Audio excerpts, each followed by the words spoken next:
अब हम सवाल कर रहे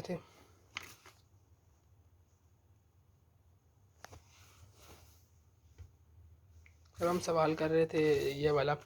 तो ये एसिड की कॉस्ट थी। एसिड हमने 5 लाख का परचेज़ किया, इंस्टॉलेशन चार्जेस लगे 2 लाख के। तो ये एसिड की कॉस्ट में ऐड हो गया, परचेज़ एसिड की, ठीक है, और इंस्टॉलेशन चार्जेस ये ऐड हो गया। अब हमें पता लगा कि 3 साल बाद जाके इस एसिड को डिसमेंटल की एसिड की डिसमेंटलिंग कॉस्ट पड़ेगी 5 लाख, 3 लाख रुपये हमें 3 साल बाद जाकर देने पड़ेंगे। तो आज हमने उसकी क्या कहते हैं, आज उसकी क्या वैल्यू बनती थी हमने निकाल ली।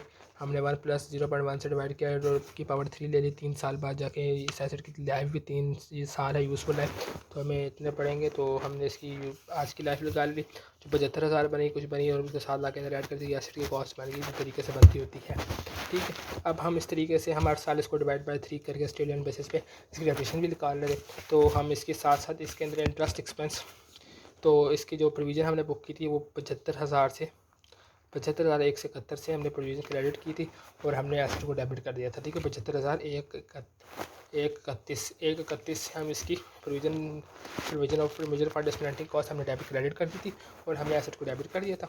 और इसी तरीके और हम हर साल क्या कर रहे थे,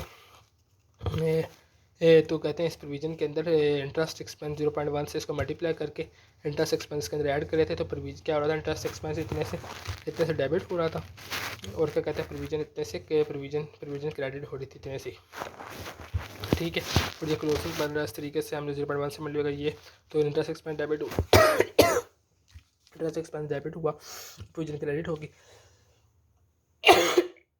अल्लाह अकबर, ठीक है, अल्लाह अकबर, ठीक है। और प्रोविज़न क्रेडिट हो रही थी और ये इंटरेस्ट एक्सपेंस से ये डेबिट हो रहा था, प्रोविज़न क्रेडिट हो रही थी, ये आपका क्लोजिंग बन रहा था अल्लाह पाक की तरफ से। तो हमने इस तरीके से ये काम चल रहा था हमारा,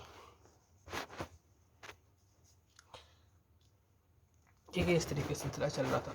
तो हमने क्या किया, प्रोविज़न क्रेडिट कर दी और ये हमारा टोटल बन गया। अब जब हम इस साल के एंड पे हमें पता लगा कि हमारी तो जो हमने एस्टीमेट लगाया था लाख रुपए का, तो 1 लाख का था ही नहीं, वो तो 5,000 1,05,000 रुपये का एस्टीमेट है। तो हमने 5,000 रुपये हमारी प्रोविज़न के अंदर इजाफा हुआ। तो हमने 5,000 रुपये की क्या कहते हैं, हमने 5,000 रुपये की क्या कहते हैं 5,000 रुपये की हमने इसको, ये गलती से फोन लगा दी मैंने।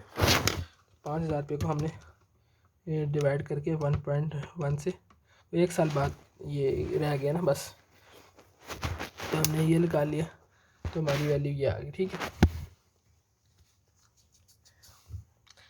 तो ये हमारा आंसर आ गया। तो क्या कहते हैं मतलब हमारी ये हमने एडअप कर दिया, तो क्या कहते हैं एसिड कैरिंग अमाउंट में, एसिड कैरिंग अमाउंट उस वक्त इतनी थी, हमने एडअप कर दिया और उसको डिवाइड बाय जितने रिमेनिंग साल रह गए, रिमेनिंग साल सिर्फ एक ही रह गया एसिड की जिसमें लैब में, इसको और हमने इसको एड कर दिया।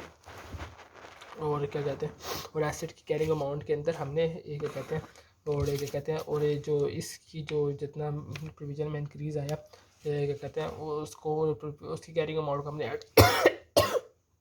कैरी अमाउंट ऐड कर दिया। तो ये जो इसकी जो कैरिंग अमाउंट है ये प्रोविज़न के अंदर ये क्रेडिट होगी प्रोविज़न से, और ये कहते हैं, और जो यही इसी अमाउंट से क्या कहते हैं एसिड की कैरिंग अमाउंट, जी एसिड था वो डेबिट हो गया और कैरिंग अमाउंट के अंदर ऐड हो गया, ठीक है। तो इसको हमने जितने रिमेनिंग साल के अंदर हमने उसको डिवाइड किया, रिमेनिंग साल से एक कहते थे तो हमने 1 से डिवाइड किया और तो उसकी वो डेप्रिसिएशन आ गई, और हमने इसके अंदर ये वाली वैल्यू जो हमने डिवाइड की थी वो इसके अंदर ऐड कर दी, और हमने 0.1 से मल्टीप्लाई कर ये आ गया, तो हमने इसको ऐड किया दोबारा अपना 5 साल बन गया।